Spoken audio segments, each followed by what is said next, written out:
So once again, welcome. Thank you for coming as we continue with Fairy and Folktales of the Irish Peasantry, compiled by W.B. Yeats. Tir na Nog. There is a country called Tir na Nog, which means the country of the young, for age and death have not found it. Neither tears nor loud laughter have gone near it. The shadiest boskage covers it perpetually. One man has gone there and returned. The bard, Oisin, wandered away on a white horse, moving on the surface of the foam with his fairy Niam, lived there 300 years, and then returned looking for his comrades. The moment his feet touched the earth, his 300 years fell on him, and he was bowed double, and his beard swept the ground. He described his sojourn in the land of youth to Patrick before he died. Since then, many have seen it in many places, some in the depths of lakes, and have heard rising therefore a vague sound of bells. More have seen it far off on the horizon as they peered out from the western cliffs. Not 3 years ago a fisherman imagined that he saw it. It never appears unless to announce some national trouble. There are many kindred beliefs. A Dutch pilot settled in Dublin told M. de la Bolage Lecong, who travelled in Ireland in 1614, that round the poles were many islands, some hard to be approached because of the witches who inhabit them, and destroy by storms those who seek to land. He had once off the coast of Greenland in 61 degrees of latitude, seen and approached such an island only to see it vanish. Sailing in an opposite direction, they met with the same island, and sailing near were almost destroyed by a furious tempest. According to many stories, Tir na Nog is the favorite dwelling of the fairies. Some say it is triple, the island of the living, the island of victories, and an underwater land.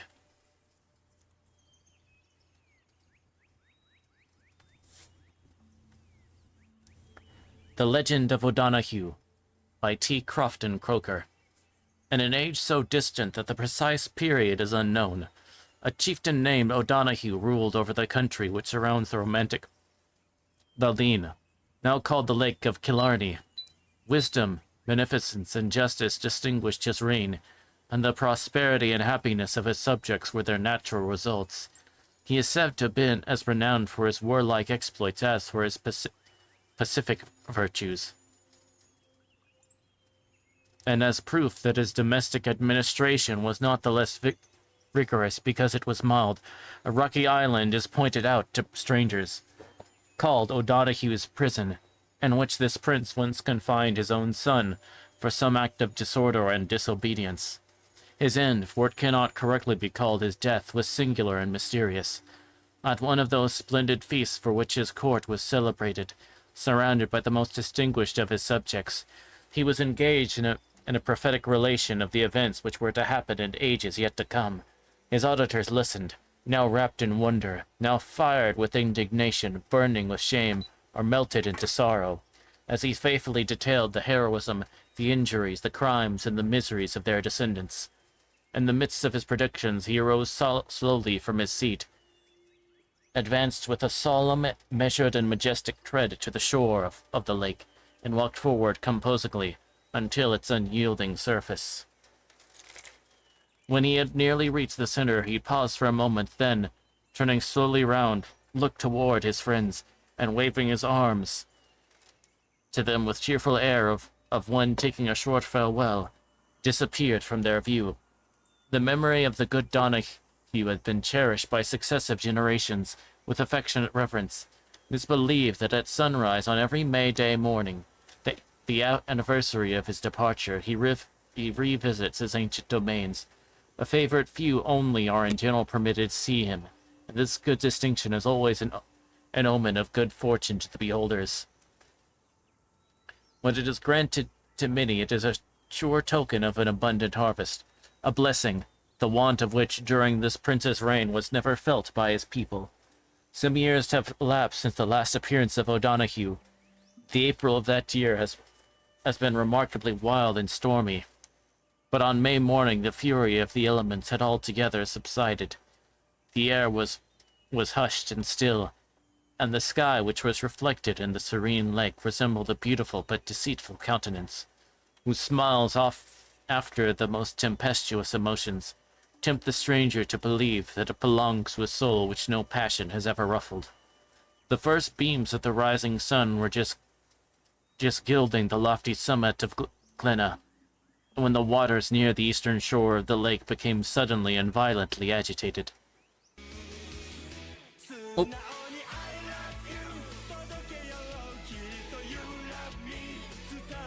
Oh, we have a raid.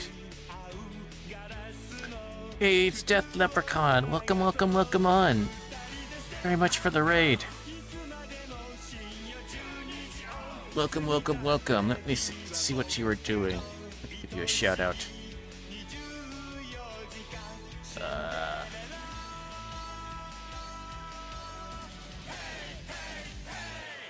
Wait. I can spell. Maybe. Let's see. Oh, Star Trekker. I haven't played that before yet.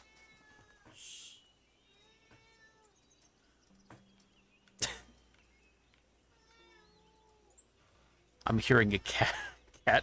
Will you pet that cat, please? The cat was streaming from that clip. Oh, okay, you fit. It was fun stream. Good, good, good. But yeah, for those that don't know that come in, I am Virtue Kobold. I'm a variety streamer, play a number of different games. As well as doing weekly readings, which actually this evening is one of those weekly readings. We are currently reading from a collection of. We are reading from a book entitled Fairy and Folktales of the Irish Peasantry, which is a compilation of stories compiled by W.B. Yeats.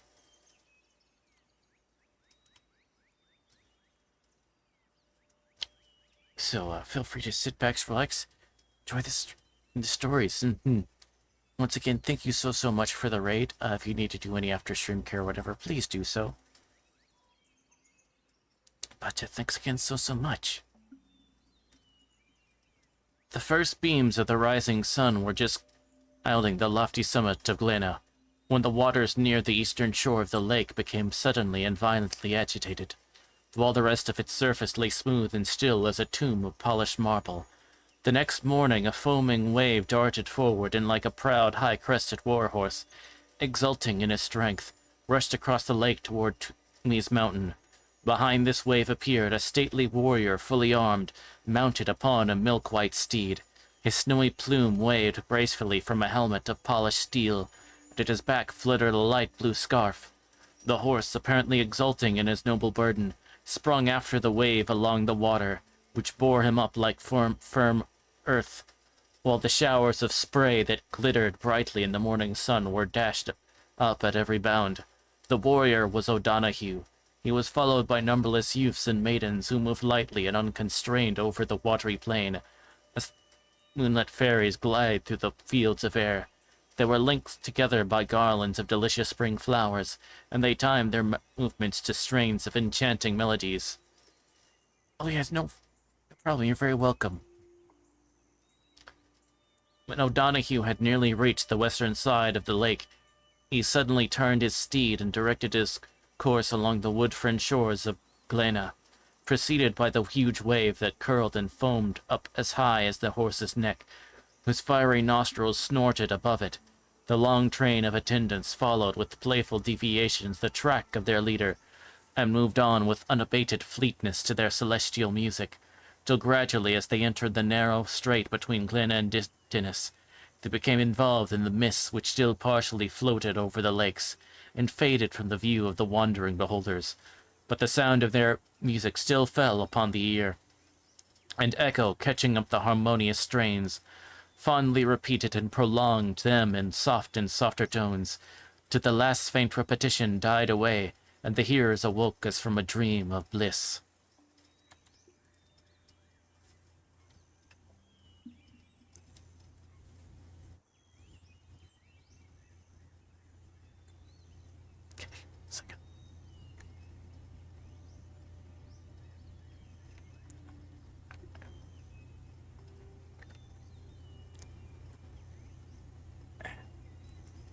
Okay.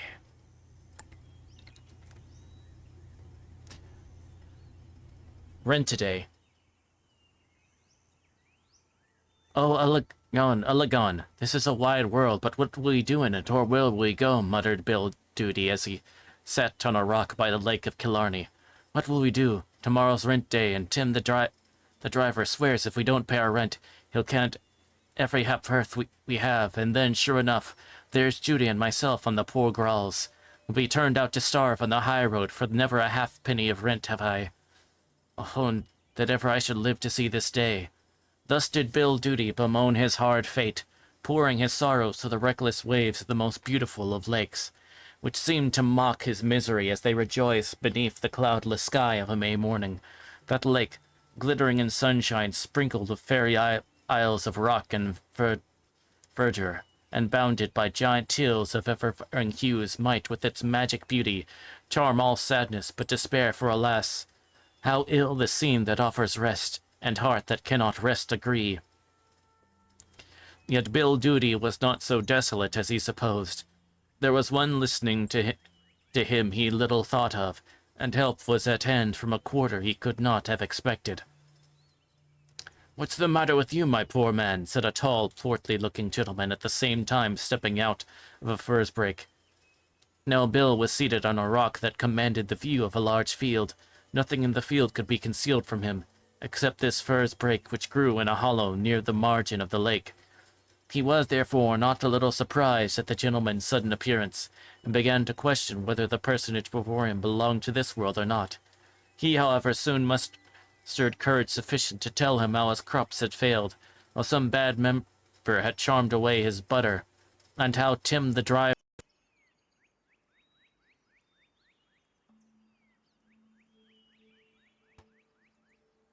"A sad story indeed," said the stranger. "Surely if you represented the case to your landlord's agent, he won't have the heart to turn you out." "Heart, your honor! Where would an agent get a heart?" exclaimed Bill. "I see your honor does not know him. Besides, he has an eye on the farm this long time for a foster of his own, so I expect no mercy at all, only to be turned out." "Take this, my poor fellow, take this," said the stranger, pouring a purse full of gold into Bill's old hat, which in his grief he had flung on the ground. "Pay the fellow your rent, but I'll take care I'll do him no good. Remember that the time when things went otherwise in this country, when I would have hung up such a fellow in the twinkling of an eye." These words were lost upon Bill, who was insensible to everything but the sight of the gold. Before he could unfix his gaze, lift his head to pour out his 100,000 blessings, the stranger was gone. The bewildered peasant looked around in search of his benefactor, and at last he thought he saw him riding on a white horse a long way off the lake. "O'Donoghue, O'Donoghue!" shouted Bill. The blessed O'Donoghue!" And he ran capering like a madman to show Judy the gold, and rejoice her heart with the prospect of wealth and happiness. The next day Bill proceeded to the agent's, not sneakily with his hat in his hand, his eyes fixed on the ground, and his knees bending under him, but bold and upright like a man conscious of his independence. "Why don't you take off your hat, fellow? Don't you know you are speaking to a magistrate?" said the agent. "I know I'm not speaking to the king, sir," said Bill, "and I never takes my hat but to them I can respect and love. The eye that sees all knows I've no right either to respect or love an agent." "You scoundrel!" retorted the man in the office, biting his lips with rage at such an unusual and unexpected opposition. "I'll teach you how to be insolent again. I have the power, remember." "To the cost of the country, I know you have," said Bill, who still remained with his head as firmly covered as if he was the Lord Kingsale himself. "Come," said the measured, "if you got the money for me, this is rent day. If there's one penny of it wanting, or the running gale that's due, prepare to turn out before night, for you shall remain another hour in possession." "There is your rent," said Bill, with an unmoved expression of tone and countenance. "You'd better count it. Give me a receipt in full for the running gale and all." The agent gave a look of amazement at the gold, for it was gold, real guineas, and not bits of dirty, ragged small ones that were only fit to light one's pipe with. However willing the agent might have been to ruin, as he thought, the unfortunate tenant, he took up the gold and handed the receipt to Bill, who strutted off with as proud a cat of her whiskers. The agent going to his desk shortly after was confounded at beholding a heap of gingerbread cakes instead of the money he had deposited there. He raved and swore, but all to no purpose.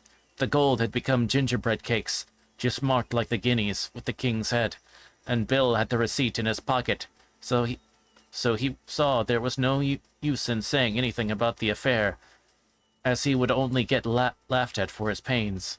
From that hour, Bill Duty grew rich. All his undertakings prospered, and he often blesses the day that he met with O'Donoghue, the great prince that lives down under the lake of Killarney.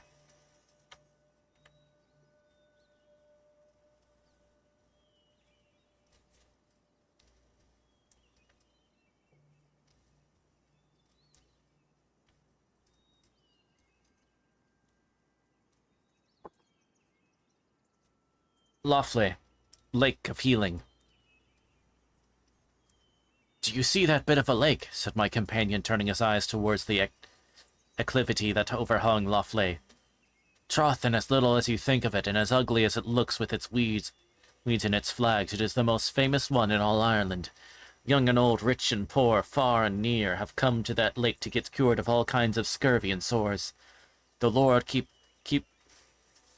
us our limbs whole and sound, for it's a sorrowful thing not to have the use of them. 'Twas but last week we had a great grand Frenchman here, and though we came upon crutches, faith, he went home sound as a bell, and well he paid Billy Rayleigh for curing him." "And pray, how did Billy Rayleigh cure him?" "Oh, well enough. He took his long pole, dipped it down to the bottom of the lake, and brought up on the top of it as much plaster as would do for 1,000 sores." "What kind of plaster?" "What kind of plaster? Why, black plaster, to be sure. For isn't the bottom of the lake filled with the kind of black mud which cures all the world? Then it ought to be a famous lake indeed." "Famous, and so it is," replied my companion. "But it isn't for its cures neither that it's famous, for sure. Doesn't all the world know there is a fine, beautiful city at the bottom of it, where the good people live just like Christians? Troth, it is the truth I tell you. For Seamus Asnaid saw it all when he followed his dun cow that was stolen." "Who stole her?" "I'll tell you about it. Seamus was a poor gossoon. He lived on the brow of the hill and in a cabin with his old mother. They lived by hook and by crook, one way and another, in the best way they could. They had a bit of ground that gave them the pretty, and a little dun cow that gave them the drop of milk. And considering how times go, they weren't badly off, for Seamus was a handsy soon to boot, and while minding the cow, cut heath and made brooms, which his mother sold on a market day, and brought home the bit of tobaccy, the grain of salt, and other knackneys, which a poor body can't do well without. Once upon a time, however, Seamus went farther than usual up the mountain, looking for long heath, for townspeople don't like to stoop, and so like long handles to their brooms. The little dun cow was almost as cunning as a Christian sinner, and followed Seamus like a lapdog everywhere he'd go, so that she required little or no herding. On this day she found nice picking on a round spot as green as a leek, and as poor Seamus was weary as a body would be on a fine summer's day, he lay down on the grass to rest himself, just as we're resting ourselves on the cairn here. Begad, he didn't long lain there. Sure enough, when what did he see but whole loads of gunconers dancing about the place. Some of them were hurling, some kicking a football, and others leaping a kick, step, and a lip. They were so supple and so active that Seamus was highly delighted with the sport, and a little tan-skinned chap in a red cap pleased him better than any of them, because he used to tumble the other fellows like mushrooms. At one time he had kept the ball up for as good as half an hour, when Seamus cried out, "Well done, my hurler."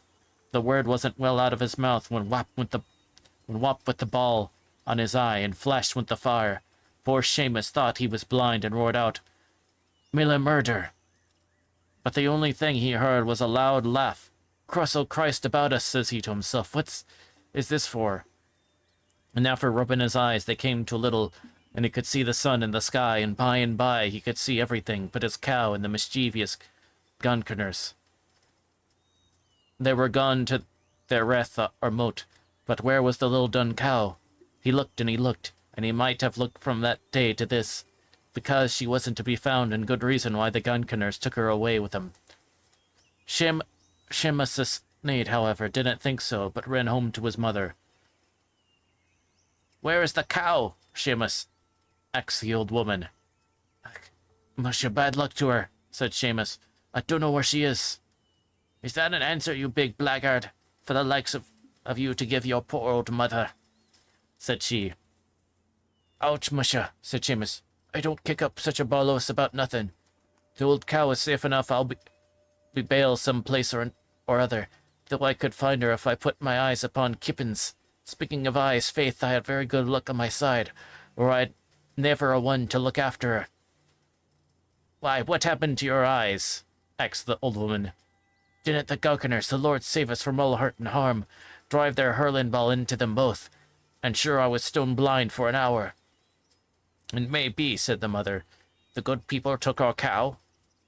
"No, nor the devil a one of them," said Seamus, "for by their powers that same cow is known as a lawyer, and wouldn't be such a fool as to go with the Gunconers, while she could get such grass as I found for her today." And this way continued my informant. They talked about the cow all the night, and the next morning both of them set off to look for her. After searching every place, high and low, what should Seamus see sticking out of a bog hole but something very like the horns of his little beast? "Mother, mother," said he, "I found her." "Where, Alana?" asked the old woman. "In the bog hole, mother," said Seamus. And this the poor old creature set up such a pullalloo that she brought the 7 parishes about her, and the neighbours soon pulled the cow out of the bog hole. You'd swear it was the same, and yet it wasn't, as you shall hear by and by. Seamus and her mother brought the dead beast home with them, and after skinning her, hung the meat up in the chimney. The loss of the drop of milk was a sorrowful thing, and though they had a good deal of meat that couldn't last always, besides the whole parish fowed upon them for eating the flesh of a beast that died without bleeding. But the pretty thing was they couldn't eat the meat after all, for when it was boiled it was as tough as carrion and as black as a turf.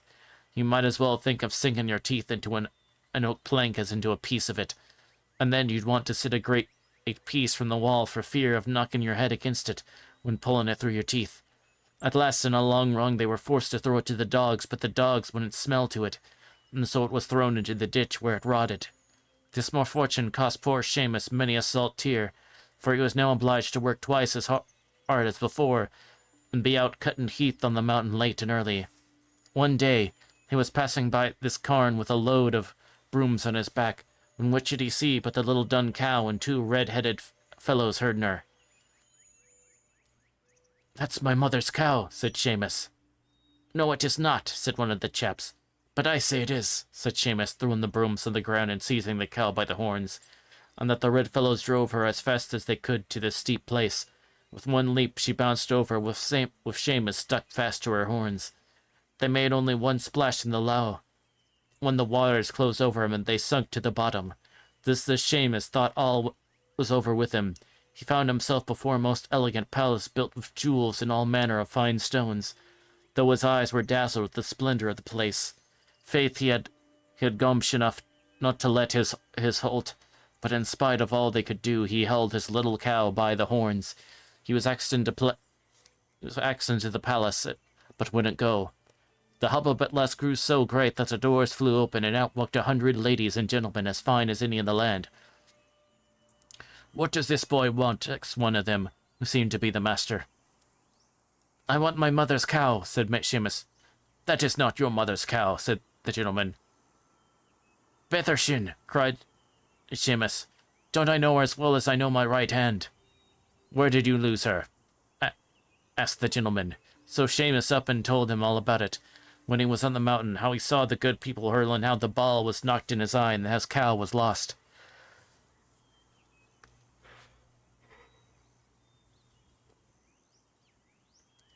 "I believe you're right," said the gentleman, pulling out his purse. "And here's the price of 20 cows for you." "No, no," said Seamus. "Do not catch old birds with chaff. I'll have my cow and nothing else." You're a funny fellow," said the gentleman. "Stop here and live in a palace."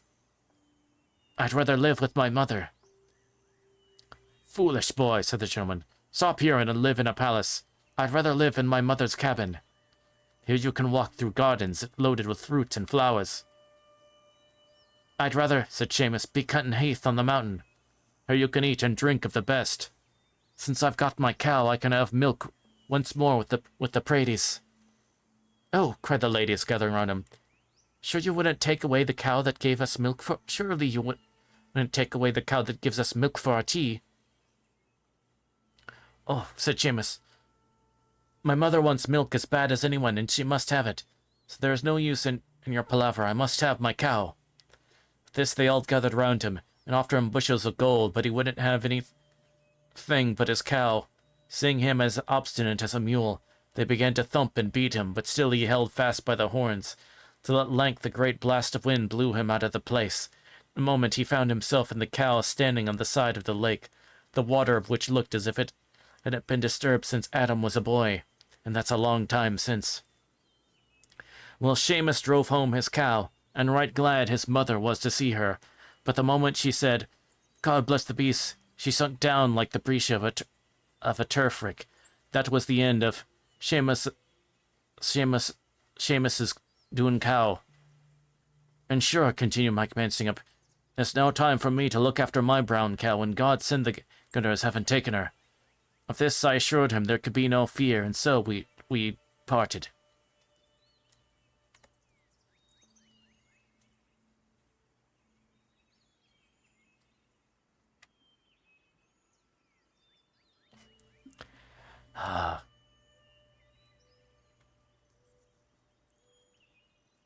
I can't tell if Seamus... Was that a Sigma mindset? I don't want any gold. I just want this one cow. It's enough for 20 cows. Nah, I just want this one. This is my cow. There are many like it. But this is mine.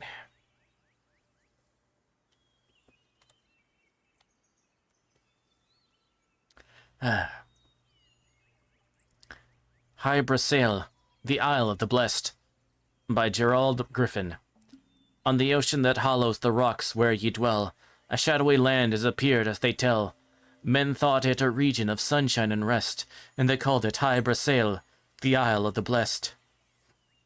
From year unto year, and the ocean's blue rim, the beautiful spectre showed lovely and dim. The golden clouds curtained the deep where it lay, and it looked like an Eden away, far away. A peasant who heard of the wonderful tale, in the breeze of the Orient loosened his sail. From Ara the holy he turned to the west, and though Ara was holy, High Brasail was blessed. He heard not the voices that called from the shore, he heard not the rising wind's menacing roar. Home kindred and safety he left on that day, and he sped to High Brasail away, far away.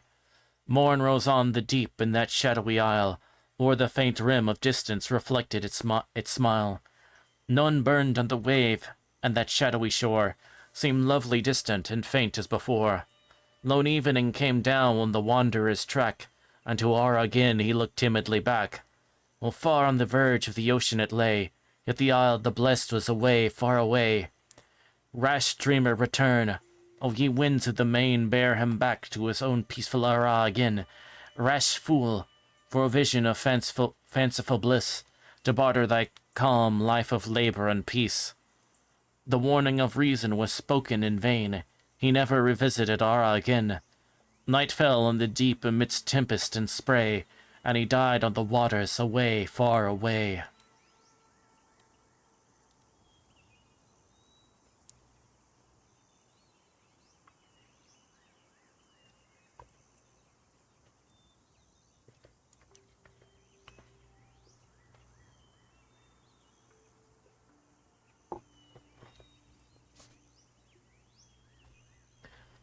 The Phantom Isle, by Geraldus Cambrensis.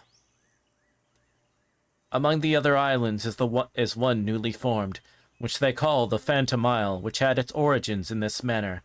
One calm day, a large mass of earth rose to the surface of the sea, where no land had ever been seen before, to the great amazement of islanders who observe it. Some of them said that it was a whale or other immense sea monster. Others remarked that it continued motionless, said, "No, it is land." In order, therefore, to reduce their doubts to certainty, some picked young men of the island determined to approach nearer the spot in a boat, when, however, they came so near to it that they thought they should go on shore. The isle sank in the water, entirely vanished from sight. The next day it reappeared and again mocked the same youths, with a like delusion. At length, on their rowing towards it on the third day, they followed the advice of an older man, and let fly an arrow barbed with red-hot steel against the island, and then landing found it stationary and inhabitable. This adds one to many proofs that fire is the greatest of enemies to every sort of phantom, insomuch that those who have seen apparitions fall into a swoon as soon as they are sensible of the brightness of fire. For fire, both from its position and nature, is the noblest of elements, being a witness of the secrets of the heavens. The sky is fiery, the planets are fiery, the bush burnt with fire, but was not consumed. The Holy Ghost sat upon the apostles in tongues of fire.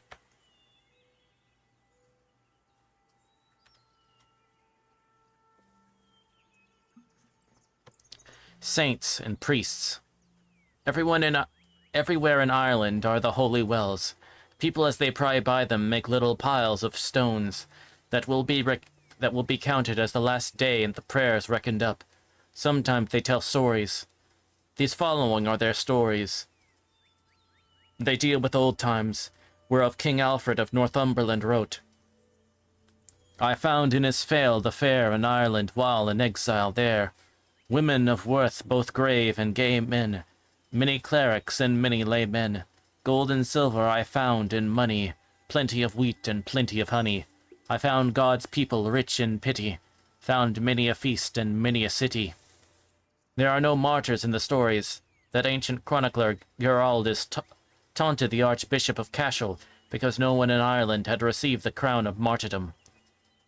"Our people may be barbarous," the prelate answered, "but they have never lifted their hands against God's saints. But now that a people have come amongst us who know how to make them, it was just after the English invasion, we shall have martyrs plentifully. The bodies of saints are fastidious things. In a place called 4 Mile Water in Wexford, there is an old graveyard full of saints. Once it was on the other side of the river, but they buried a rogue there, and the whole graveyard moved across in the night, leaving the rogue corpse in solitude. It would have been easier to move merely the rogue corpse, but they were saints and they had to do things in style."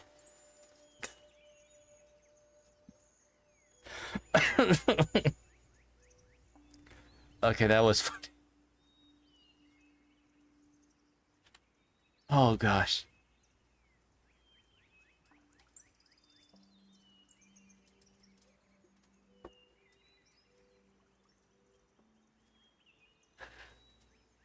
The Priest's Soul by Lady Wilde.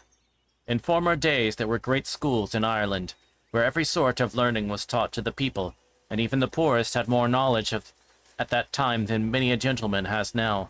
But as to the priests, their learning was above all, so that the whole fame of Ireland went over the whole world, and many kings from foreign lands used to send their sons all the way to Ireland to be brought up in the Irish schools. Now at this time there was a little boy learning at one of them, who was a wonder to everyone for his cleverness. His parents were only laboring people, and of course poor, but young as he was and as poor as he was, no king's or lord's son could come up to him in learning. Even the masters were put to shame, for when they were trying to teach him, he would tell them something they never heard of before, and show them their ignorance. One of his great triumphs was in argument, and he could go on till he proved you that black was white, and then when you gave in, for no one could beat him in talk, he would turn round and show you that white was black, or maybe that there was no color at all in the world.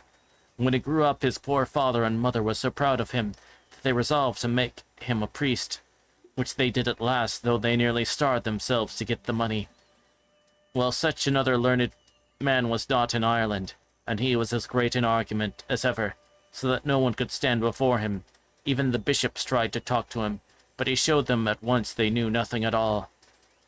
Now there were no schoolmasters in those times, but it was the priests taught the people.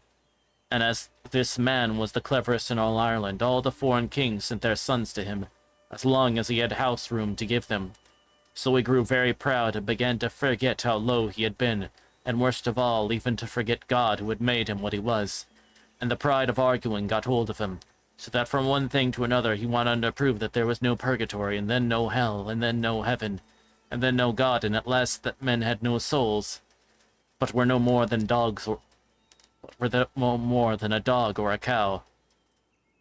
And when they died, there was an end to them. Whoever saw a soul, he would say, if you can show me one, I will believe. No one could make any answer to this, and at last they all came to believe there was no other world. Everyone might do what they liked, this priest setting the example, for he took a beautiful young girl to wife. But as no priest or bishop in the whole land could be got to marry them, he was obliged to read the service over for himself. It was a great scandal, yet no one dared to say a word, for all the king's sons were on his side, and would have slaughtered anyone who tried to prevent his wicked goings-ons. Poor boys, they all believed in him, and thought every word he said was the truth. In this way his notions began to spread about. The whole world was going to the bad, when one night an angel came down from heaven, and told the priest he had but 24 hours to live. He began to tremble and asked for a little more time. But the angel was stiff and told him that could not be. "What do you want for time, you sinner?" he asked. "Sir, have a pity on my poor soul," urged the priest. "Oh no, you have a soul then," said the angel. "Pray, how did you find that out?" "It's been fluttering in me ever since you appeared," answered the priest. "What a fool I was not to think of it before." "A fool indeed," said the angel. "What good was all your learning when it could not tell you that you had a soul?" "My lord," said the priest, "if I'm to die, tell me how soon I may be in heaven." "Never," replied the angel. "You denied there was a heaven." "My lord, may I go to purgatory?" "You denied purgatory also. You must go straight to hell," said the angel.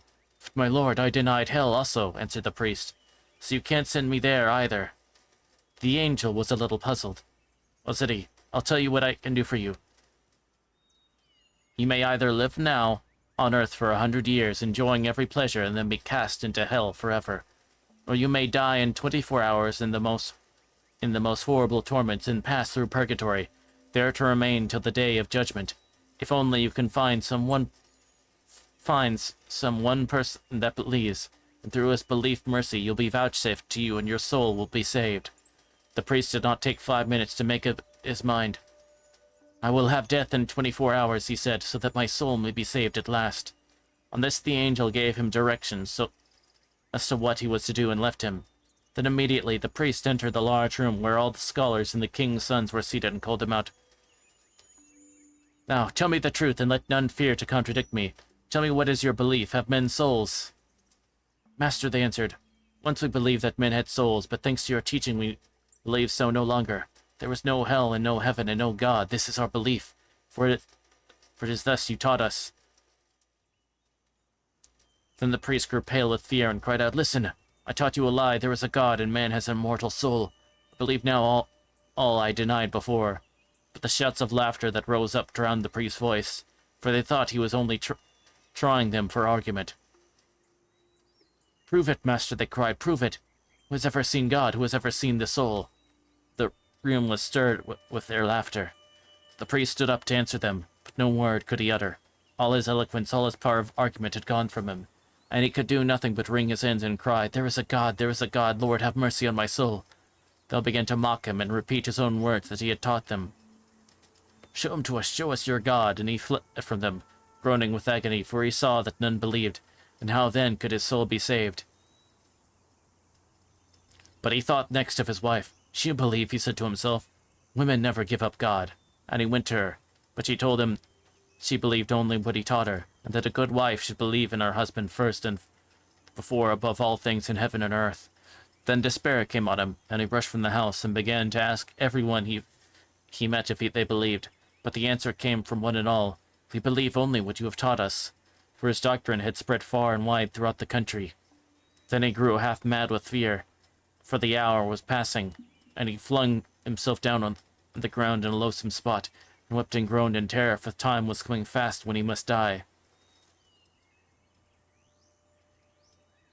Just then, a little child came by. God save you kindly, said the child to him. The priest started up.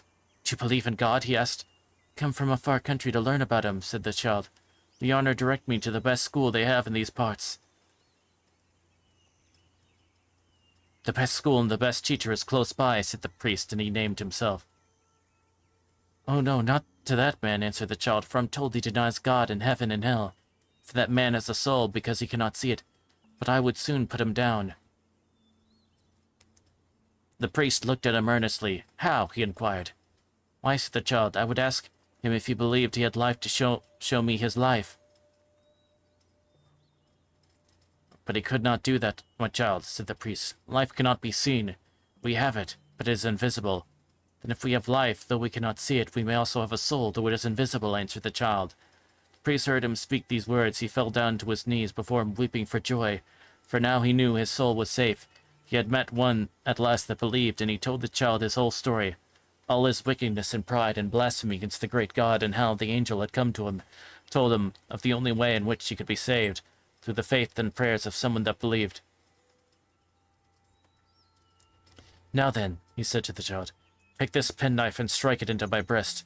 Go on stabbing the flesh until you see the paleness of death on my face. Then watch for a living thing will soar up from my body as I die, and you will then know that my soul has ascended to the presence of God. When you see this thing, make haste and run to my school and call all my scholars to come and see that the soul of their master has left the body, that all he taught them was a lie, for that there is a God who punishes sin and a heaven and a hell, and that man has an immortal soul destined for eternal happiness or misery. I will pray, said the child, to have courage to do his work. And he kneeled down and prayed. Then when he rose up, he took the penknife and struck it in the priest's heart, and struck again, till all the flesh was lacerated. But still the priest lived, though the agony was horrible, for he could not die until the 24 hours had expired. At last the agony seemed to cease, and the stillness of death settled on his face. Then the child who was watching saw a beautiful living creature, with 4 snow-white wings, mount from the dead man's body into the air and go floating around his head. Then he ran to bring the scholars, and when they saw it, they all knew it was the soul of their master. They watched with wonder and awe until it passed from sight into the clouds. And this was the first butterfly that was ever seen in Ireland. And now all men know that the butterflies are the souls of the dead, waiting for the moment when they may enter purgatory, and so pass through torture to purification and peace. But the schools of Ireland were quite deserted after that time, for people said, what is the use of going so far to learn, when the wisest man in all Ireland did not know if he had a soul till he was near losing it, and was only saved at last through the simple belief of a little child.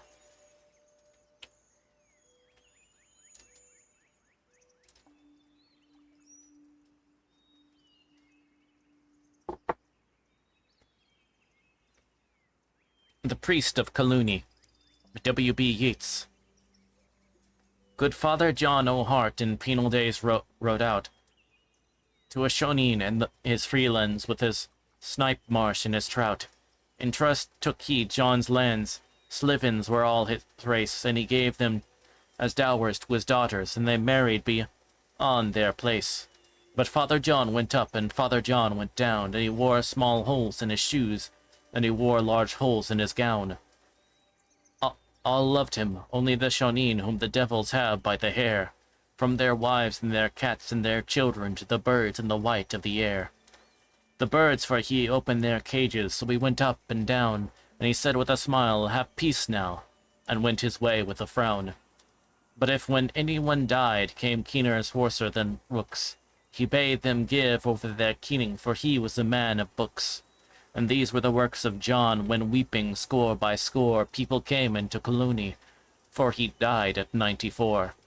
There was no human keening, the birds from Knocknaria and the world round Knocknashee came keening in that day, keening from Innismurray, nor staying for bit or sup. This way we're all reproved who dig old customs up. Collooney is a few miles south of the town of Sligo. Father O'Hart lived there in the last century and was greatly beloved. These lines accurately record the tradition. No one who has held the stolen land has prospered. It has changed owners many times. The Story of the Little Bird by T. Crofton Croker. Many years ago there was a very religious and holy man, one of the monks of a convent, and he was one day kneeling at his prayers in the garden of his monastery, when he heard a little bird singing in one of the rose trees of the garden, and there never was anything that he had heard in the world so sweet as the song of the little bird. And the holy man rose up from his knees where he was kneeling at his prayers to listen to its song, for he thought he never in all his life heard anything so heavenly. And the little bird, after singing for some time longer on the rose tree, flew away to a grove at some distance from the monastery. And the holy man followed it to listen to its singing, for he felt that as if he would never be tired of listening to the sweet song it was singing out of its throat. And the little bird after that went away to another distant tree, and sung there for a while, and then to another tree, so on in the same manner, but even further and further away from the monastery, and the holy man still following it farther and farther, and farther still listening delighted to its enchanting song. But at last he was obliged to give up, as it was growing late in the day, and he returned to the convent. And as he approached it in the evening, the sun was setting in the west with all the most heavenly colors that were ever seen in the world. And when he came into the convent, it was nightfall, and he was quite surprised at everything he saw, for they were all strange faces about him in the monastery he had never seen before, and the very place itself and everything about it seemed to be strangely altered, and altogether it seemed entirely different from what it was when he had left in the morning. And the garden was not like the garden where he had been kneeling at his devotion, when he first heard the singing of the little bird. And while he was wondering at all, he saw one of the monks of the convent came up to him, and the holy man questioned him. "Brother, what is the cause of these strange changes that have taken place here since the morning?" The monk that he spoke to seemed to wonder greatly at the question, and asked him what he meant by change this morning, for there was no change, and that all was just as before. And then he said, "Brother, why do you ask these strange questions, and what is your name? For we wear the habit of our order, though we have never seen you before." But upon this the holy man told his name, said that he had been at the mass in the chapel in the morning, for he had wandered away from the garden listening to the song of a little bird that was singing among the rose trees, near where he was kneeling at his prayers. The brother, while he was speaking, gazed at him very earnestly, and then told him that there was in the convent a tradition of a brother of his name, who had left it 200 years before, but that what was become of him was never known. And while he was speaking, the holy man said, "My hour of death is come. Blessed be the name of the Lord for all his mercies to me, through the merits of his only begotten Son." And he kneeled down at that very moment and said, "Brother, take my confession, for my soul is departing." And he made his confession, and received his absolution, and was anointed, and before midnight he died. The little bird you see was an angel, one of the cherubims or seraphims, and that was the way the Almighty was pleased in his mercy to take to himself the soul of that holy man.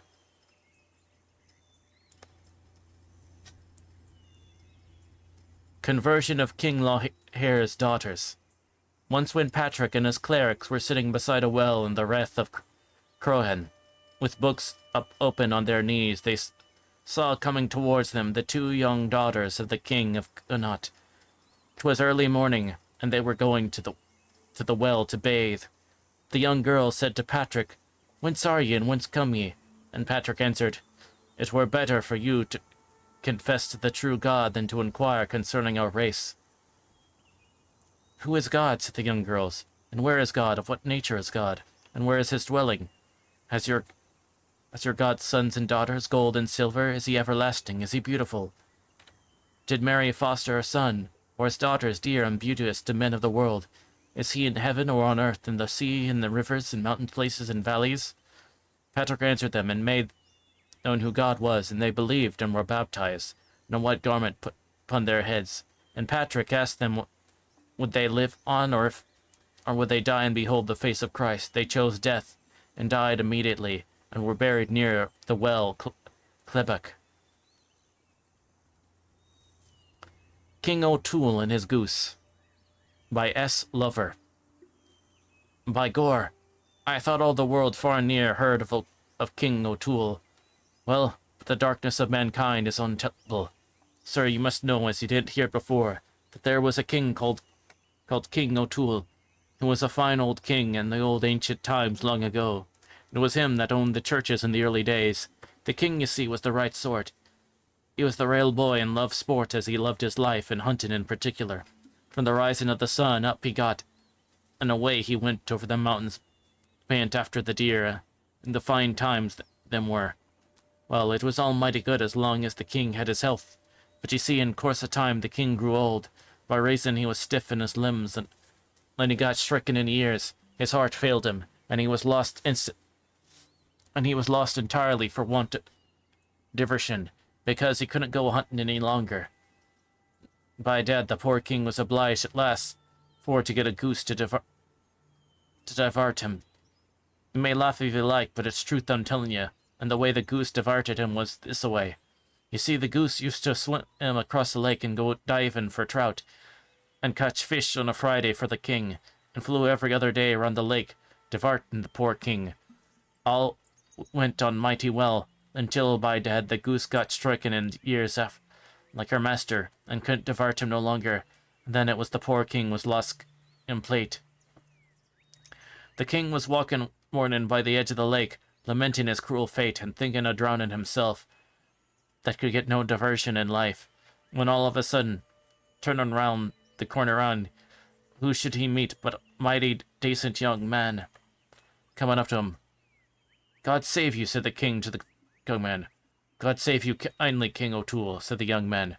"True for you," says the king. "I'm King O'Toole," says he, "prince and penitentiary o' these parts," says he. "But how come you know that?" says he. "Oh, never mind," says Saint Kevin. See, it was Saint Kevin, sure enough, the saint himself in disguise, and nobody else. "Never mind," says he. "I know more than that. May I make out to ax how is your goose, King O'Toole?" says he. "Blorin' Agers, how come you know about my goose?" he says the king. "No matter, I was given to understand it," says Saint Kevin. After some more talk, the king says, "Who are you?" "I'm an honest man," says Saint Kevin. "Well, honest man," says the king, "and how is it you make your money so easy?" "By making old things as good as new," says Saint Kevin.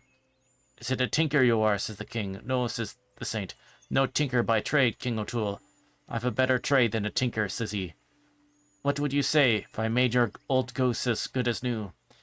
"My dear, at the word of making his goose as good as new, you'd think the poor old king's eyes were ready to jump out of his head." With that the king whistled, and down came the poor goose, all as one as a hound waddling up to the poor cripple her master, and as like him as two pays, the minute the saint clapped his hands on the goose. "I'll do the job for you," says he. "King O'Toole." "By Gemini," says King O'Toole, "if you do, but I'll save you're the cleverest fellow in this 7 parishes." "By dad," said Saint Kevin, "you must say more nor that my horn's not so soft at all out," says he, "as to repair your old goose for nothing. What will you give me if I do the job for you? That's the chat," said Saint Kevin. "I'll give you whatever you ask," says the king. "Isn't that fair?" "Devil a fair," says the saint. "That's the way to do business. Now," says he, "this is the bargain I'll make with you, King O'Toole. Will you give me all the ground the goose flies over at the first offer, after I make her good as new?" "I will," says the king. "You won't go back on your words, Saint Kevin?" "Honour bright," says King O'Toole, and at first, "Honour bright," says Kevin MacLean. "It's a bargain. Come here," says he to the poor old goose. "Come here, you unfortunate cripple, and I'll be making you the sporting bird." With that, my dear, he took up the goose by the 2 wings. "Chris, oh, my crass in you," says he, marking her to grace with the blessed sign at the sacred minute, throwing up in the air. "Phew," he says, just giving her a blast to help her. With that, my jewels, she took to her heels, flying like one of the eagles themselves, and cutting as many capers as a swallow before a shower of rain.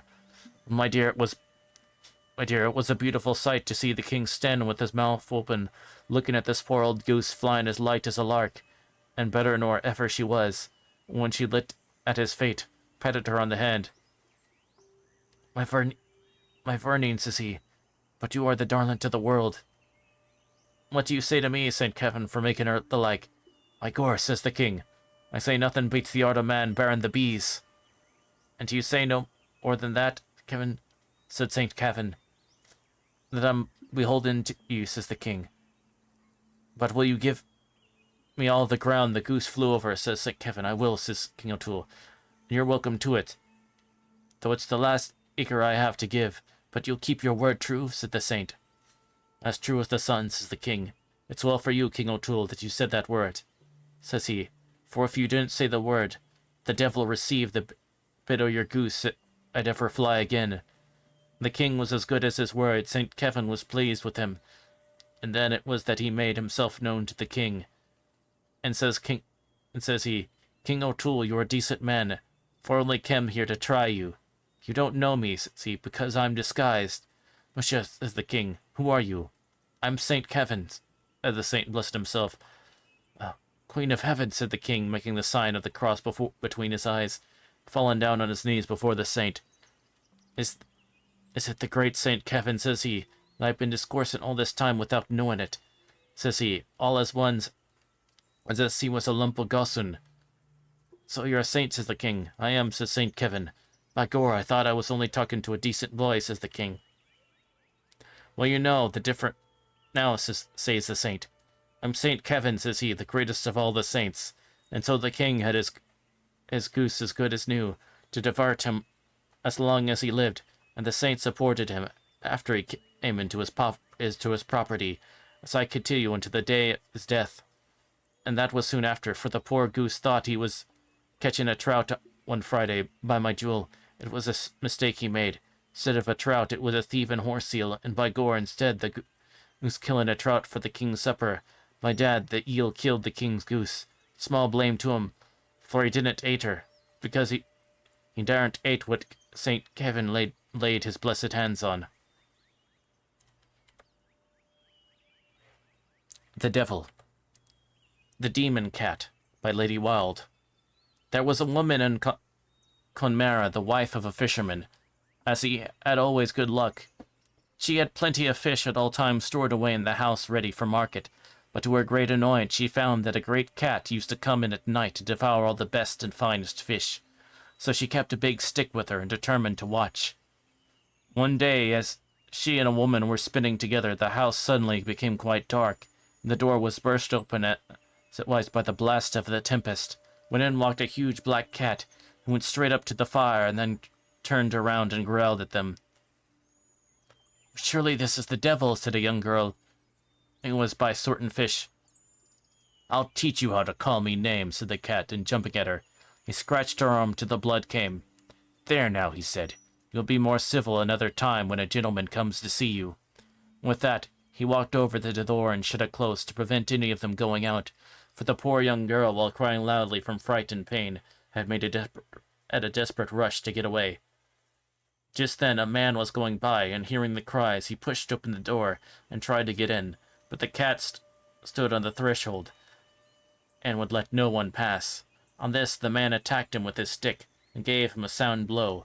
The cat, however, was more than a match in the fight, for it flew him and tore his face and hands so badly that the man at last took to his heels and ran away as fast as he could. Now it's time for my dinner, said the cat, going up to examine the fish that were laid on the tables. I hope the fish is good today. Now I don't disturb me, nor make a fuss. I can't help myself. With that he jumped up and began to devour all the best fish, while he growled at the woman. Away out of this, you wicked beast, she cried, giving it a blow with the tongs that would have broken its back, only it was a devil. Out of this, no fish shall you have today.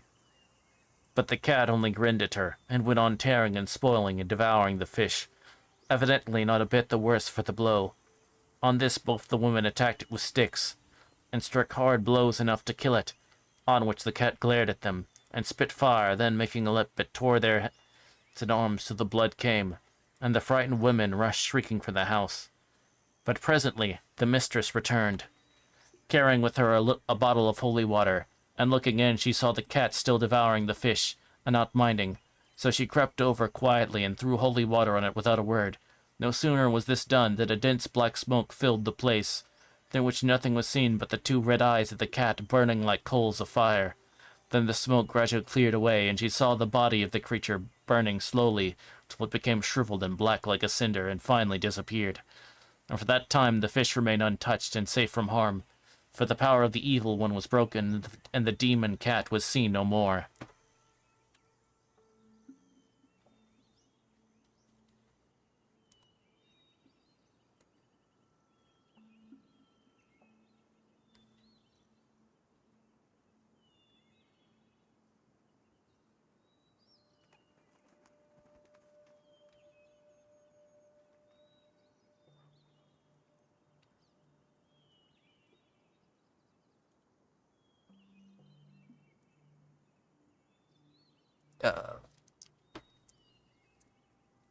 I need to step away just for a minute, but I will be right back.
Okay, I'll get back. Sorry about the... Yeah.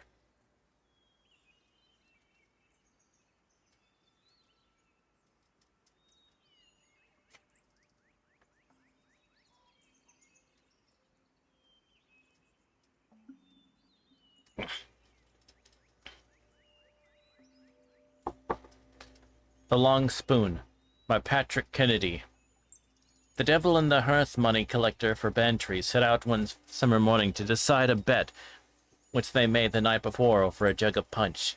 They wanted to see which would have the best load at sunset, and neither was to pick up anything that wasn't offered with the goodwill of the giver. They passed by a house, and they heard the poor Benetty cry out to her lazy daughter, "Musha, take you for a lazy run such of a girl. Do you intend to get up today?" "Oh-ho," says the tacksman. "There's a job for you, Nick." "Avak," said the other. "It wasn't from her heart she said it. We must pass on." The next cabin they were passing, the woman was on the ditch crying out to her husband, and that was mending one of his brogues inside. "Oh, tatheration to you, Nick. You never rung them pigs. And there they are in the potato drills rooting away. Run to lusk with them." "Another windfall for you," says the man of the inkhorn. But the old thief only shook his horns and wagged his tail. So they went on, and ever so many prizes were offered to the black fellow without him taking one. Here it was a Gorson playing marvels when he should be using his clappers in the cornfield. Then it was a lazy drone of a servant asleep with his face to the sod when he ought to be weeding. No one thought of offering the hearth money man even to a drink of buttermilk. And at last the sun was within half a foot of the edge of Kulia. They were just then passing Monomolin and a poor woman that was straining her supper in a skeog outside her cabin door, seeing the two standing at the lawn gate, bawled out, "Oh, here's the hearth money man. Run away with him." "Got a bite at last," says Nick. "Oh no, it wasn't from our heart," says the collector. "Indeed, and it was from the very foundation stones it came. No help for misfortunes, in with you," says he, opening the mouth of his big black bag, and whether the devil was ever after seen taking the same look or not, nobody ever laid eyes on his fellow traveler again.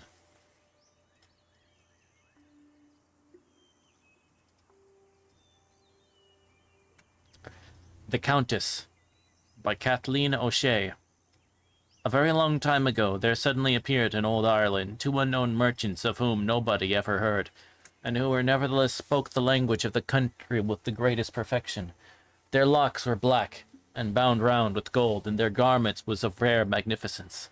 Both seemed of like age. They appeared to be men of 50, for their foreheads were wrinkled, and their beards tinged with grey, and their hostelry were the pompous traders delighted in what it was sought to penetrate their designs, but in vain. They led a silent and retired life, and whilst they stopped there, they did nothing but count over and over again, out of their money bags, pieces of gold whose yellow brightness could be seen through the windows of their lodging. "Gentlemen," says the landlady one day, "how is it that you are so rich, and that being able to succour the public misery you do no good works?" "Fair hostess," replied one of them, "we didn't like to present alms to the honest poor, and dread we might be deceived by make-believe paupers. Let want knock at our door, we shall open it." The following day, when the rumor spread about 2 rich strangers had come ready to lavish their gold, a crowd besieged their dwelling, but the figure of those who came out were widely different. Some carried pride in their mien, others were shamefaced. The 2 chapmen traded in souls for the demon. The souls of the ages were worth 20 pieces of gold, not a penny more, for Satan had had time to make his valuation. The soul of a matron was valued at 50 when she was handsome, and 100 when she was ugly.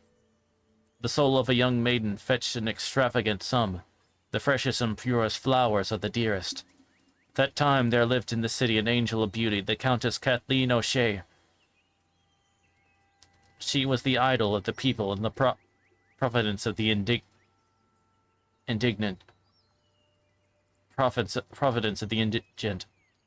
As soon as she learned that these miscreants profited to the public misery to steal away hearts from God, she called to her butler. Patrick, said she, how many pieces of gold in my coffers? 100,000. How many jewels? The money's worth of the gold. How much property in castles, forests, and lands? Double the rest. Very well, Patrick. Sell all that is not gold, and bring me the account. I only wish to keep this mansion and the demesne that surrounds it. 2 days afterward, the orders of the pious Kathleen were executed. The treasure was distributed to the poor in proportion to their wants. This, says the tradition, did not suit the purposes of the evil spirit, who found no more souls to purchase. Aided by an infamous servant, they penetrated into the retreat of the noble dame, and purloined from her the rest of her treasure. In vain she struggled with all her strength to save the contents of her coffers. The diabolical thieves were the stronger. If Kathleen had been able to make the sign of the cross, says the legend, she would have put them to flight. But her hands were captive. The larceny was effected. Then the poor called for aid to the plundered Kathleen, alas, to no good. She was able to secure their misery no longer. She had to abandon them to temptation. Meanwhile, but 8 days had to pass before the grain and provender would arrive in abundance from the western lands. 8 such days were an age. 8 days required an immense sum to relieve the exigencies of the dearth, and the poor should perish in the agonies of hunger, or denying the holy maxims of the gospel, vend for base lucre their souls, the richest gift from the bounteous hand of the Almighty. And Kathleen hadn't anything, for she had given up her mansion to the unhappy. She passed 12 hours in tears and mourning, rending her son to deter and bruising her breast to the whiteness of the lily. Afterward she stood up, resolute, animated by a vivid sentiment of despair. She went to the traders in souls. What do you want? They said. You buy souls? Yes, a few still in spite of you. Isn't that so, saint with the eyes of fire? Today I come to offer you a bargain, replied she. What? I've a soul to sell, but it is costly. What does that signify if it is precious? The soul, like the diamond, is appraised by its transparency. It is mine. The 2 emissaries of Satan startled. Their claws were clutched under their gloves of leather. Their gray eyes sparkled. The soul, pure, spotless, virginal Kathleen. It was a priceless acquisition. Beauteous lady, how much do you ask? 150,000 pieces of gold. It's at your service, replied the traders, and they tendered Kathleen a parchment sealed with black, which she signed with a shudder. The sum was counted out to her. As soon as she got home, she said to the butler, Distribute this. With this money I can give the poor, can tide over the 8 days that remain. Not one of their souls will be delivered to that demon. Afterwards she shut herself up in the room and gave orders that none should disturb her. 3 days passed. She called nobody. She did not come out. When the doors opened, they found her cold and stiff. She was dead of grief. But the sale of this soul, so adorable in its charity, was declared null by the Lord, for she had saved her fellow citizens from eternal death. After the 8 days had passed, numerous vessels brought into famished Ireland immense provisions and grain. Hunger was no longer possible. As to the traders, they disappeared from their hotel without anyone knowing what became of them. But the fishermen of the Blackwater pretend that they are enchained in a subterranean prison by the order of Lucifer, until they shall be able to render up the soul of Kathleen who escaped from them.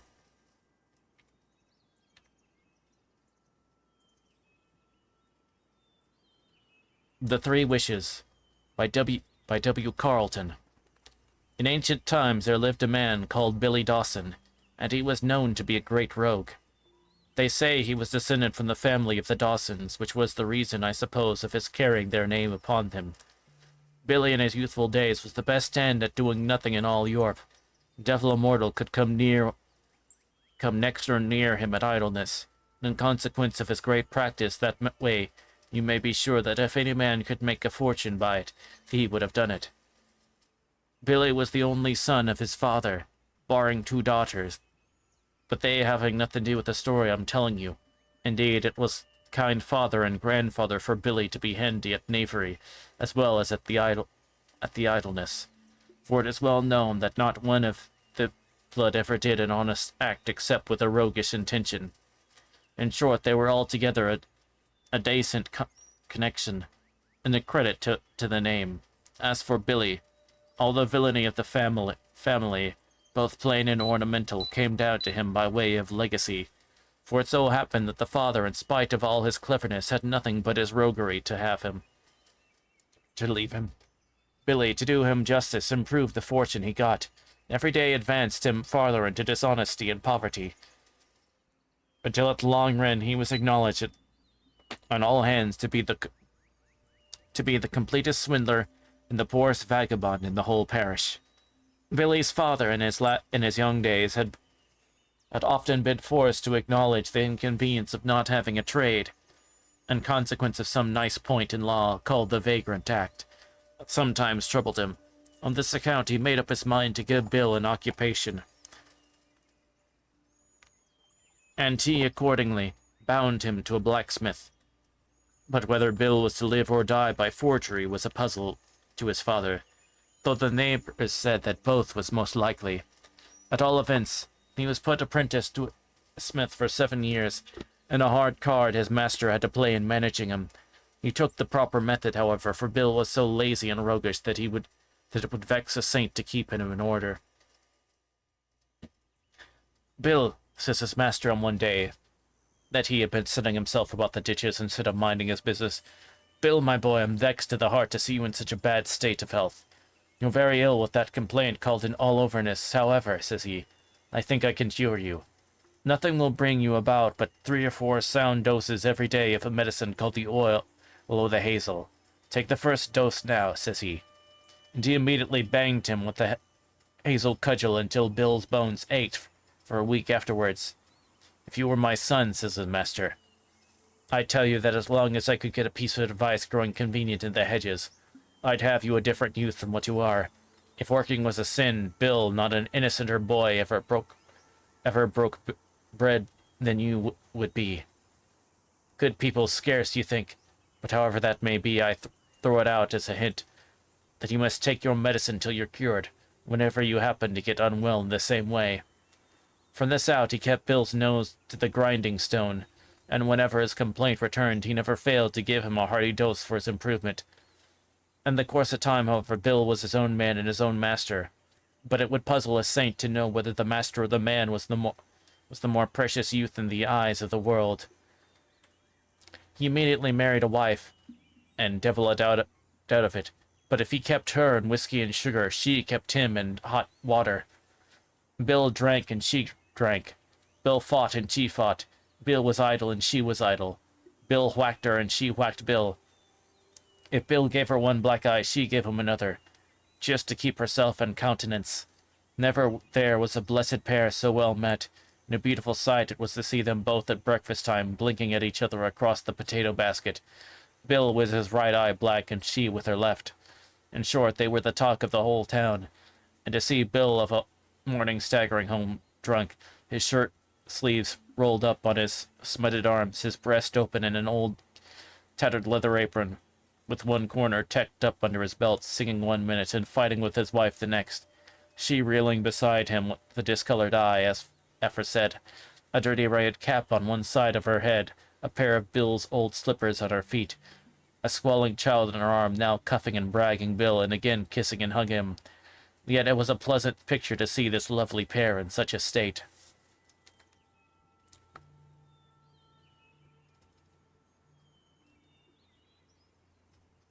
This might do for a while, but it could not last. They were idle, drunken, and ill-conducted, and it was not to be supposed that they would get a farthing candle on their words. They were, of course, drove to great straits, and faith, they soon found that their fighting and drinking and idleness made them the laughing sport of the neighbors. But neither brought food to their children, put a coat upon their backs, nor satisfied their landlord when he came to look for his own. Still, they never won a bill, but it was a funny fellow with strangers, though, as we said, the greatest rogue unhanged. One day he was standing against his own anvil, completely in a brown study, being brought to his wits' end how to make out a breakfast for the family. The wife was scolding and cursing in the house, and the naked creatures of children squalling about her knees for food. Bill was fairly at ambush, and knew not where or how to turn himself, when a poor withered old beggar came into the forge, tottering on his staff. A long white beard fell from his chin, and he looked as thin and hungry that you might blow him, one would think, over the house. Bill at this moment had been brought to his senses by distress. His heart had a touch of pity towards the old man, for on looking at him a second time he clearly saw starvation and sorrow in his face. "God save you, honest man," said Bill. The old man gave a sigh, and raising himself with great pain on his staff, he looked at Bill in a very beseeching way. "Misha, God save you kindly," says he. "But you could give a poor, hungry, helpless man a mouthful of something to eat. See yourself, I've not been able to work. If I was, I'd scorn to be beholden to anyone." "Faith, honest man," said Bill, "if you knew who you're speaking to, you'd as soon ask a monkey for a turnstaff as me for either mate or money. There's not a blackguard in the three kingdoms so fairly in the Sharon as I am for both the one and the other. The wife within has sin and the curses thick and heavy on me, and the children's playing the cat's melody to keep her in comfort. Take my word for it, poor man. If I'd either mate or money, I'd help you, for I know particularly well what it is to want them at the present speaking. An empty sack won't stand, neighbor." So far, Bill told him the truth. The good thought was in his heart, because he found himself on a footing with the beggar, and nothing brings down pride or softens the heart like feeling what it is to want. "Why are you in a worse state than I am?" said the old man. "You have a family to provide for, and I have only myself to support." "You may kiss the book on that, my old worthy," replied Bill. "Come, what I can do for you, I will. Plant yourself here beside the fire, and I'll give it a blast or two of my bellows that will warm the old blood in your body. It's a cold, miserable, snowy day, and a good heat will be of service." "Thank you kindly," said the old man. "I am cold, and a warming at your fire will do me good, sure enough. 'Tis a bitter, bitter day, God bless it." He then sat down, and Bill blew a rousing blast that soon made the stranger edge back from the heat. Short time he felt quite comfortable, and when the numbness was taken out of his joints, he buttoned himself and prepared to depart. "Now," says he to Bill, "you hadn't the food to give me, but what you could, you did. Ask any 3 wishes you choose, and be they what they may, take my word for it, they shall be granted." And the truth is that Bill thought he believed himself a great man in point of cuteness wanted after the full quarter of being square, for there's always a great difference between a wise man and a knave. Bill was so much of a rogue that he could not, for the blood of a mask, get on his wish, but stood scratching his head in a puzzle. "3 wishes," said he. "And let me see, did you say 3? Said the stranger. "3 wishes. That is what I said." "Well, there goes, me alone, my old worthy. Faith, I'll reach the parish, if what you say is true. I'll cheat them in dozens, rich and poor, old and young. Let me alone, man, I have it here." Tapped his forehead with great glee. "Faith, you're the sort to eat of a frosty morning when a man wants his breakfast, and I'm sorry that I have neither money to get a bottle of whiskey, that we might take our morning together." "Well, let us hear the wishes," said the old man. "My time is short, and I cannot stay much longer." "Do you see this sledgehammer?" said Bill. "I wish in the first place that whoever takes it up in their hands may never be able to lay it down till I give them leave, and that whoever begins to sledge with it may never stop sledging till it's my pleasure to release them. Secondly, I have an armchair, and I wish that whoever sits down in it may never rise out of it till they have my consent. And thirdly, that whatever money I put into my purse, nobody may have power to take it out of it but myself." "You devil's rip," said the old man in a passion, shaking his staff across Bill's nose. "Why did you not ask something that was if you both here and hereafter? Sure, it's as common as the market cross, but there's not a vagabond at his Majesty's dominion stands more in need of both." "By the 11," said Bill, "I forgot that altogether. May you be civil enough to let me change one of them? The sore purty wish ever was made that I'll make if you give me another chance." "Get out, you reprobate," said the old fellow with still a passion. "Your day of grace is past. Little you knew who was speaking to you all this time. I'm Saint Maroki, you blackguard. And I gave you an opportunity of doing something for yourself and your family, but you neglected it. And now your fate is cast, you dirty, bog-trotting profligate. Sure, it's well known what you are. Aren't you a byword in everybody's mouth, you and your scold of a wife? By this and by that, if ever you happen to come across me again, I'll send you to where you won't freeze, you villain." He then gave Bill a rap of his cudgel over the head, and laid him at his length beside the bellows, kicked a broken coal scuttle out of his way, and left the forge in a fury. When Billy recovered himself from the effects of the blow and began to think on what had happened, he could have quartered himself with vexation for not asking great wealth as one of the wishes at least. But now the die was cast on him, and he could only make the most of the three he pitched upon. He now bethought him how he might turn him to the best account, and there his cunning came to his aid. He began by sending for his wealthiest neighbors on pretense of business, and when he got them under his roof, he offered them the armchair to sit down. He now had them safe, nor could all the other men relieve them except worthy Bill was willing. Bill's plan was to make the best bargain he could before he released his prisoners, and let him alone for knowing how to make their purses bleed. There wasn't a wealthy man in the country he did not fleece. The parson of the parish bled heavily, so did the lawyer, and a rich attorney who had retired from practice swore that the court of chancery itself was paradise compared to Bill's chair. This was all very good for a time.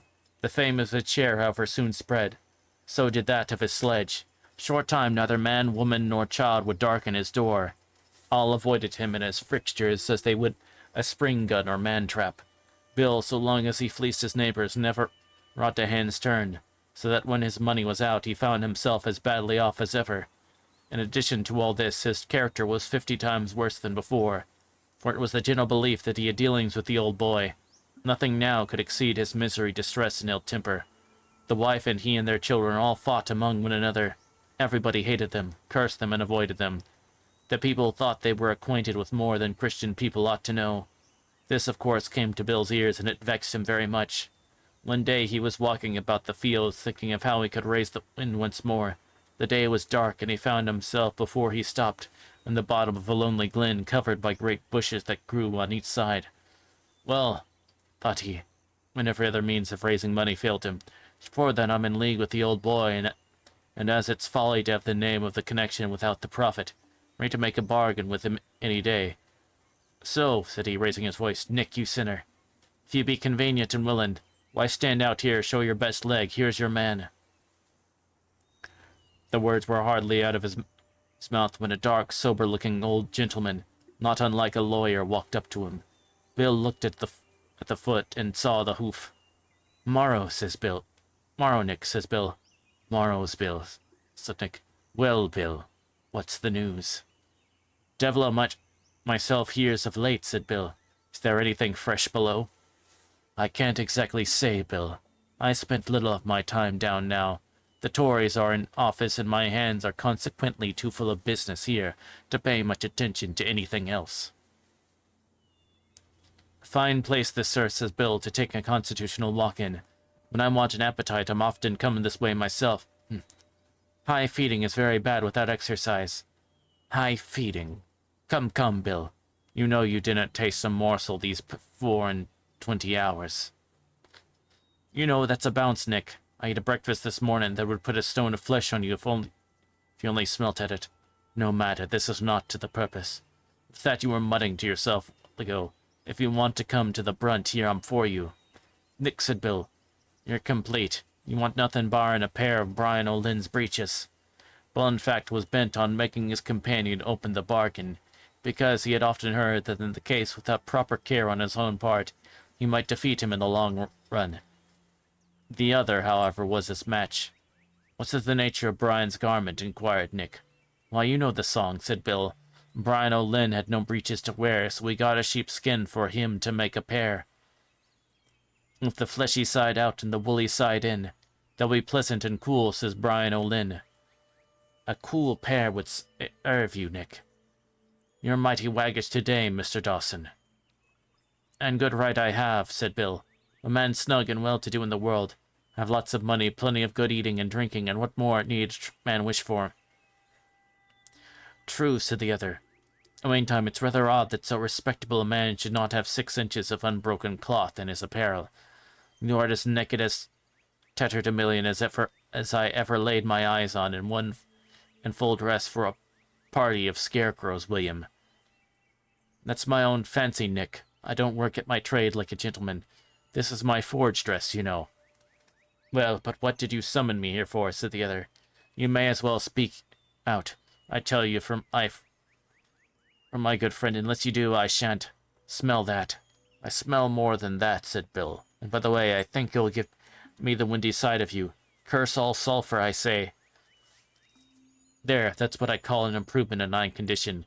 You are so stiff, says Bill.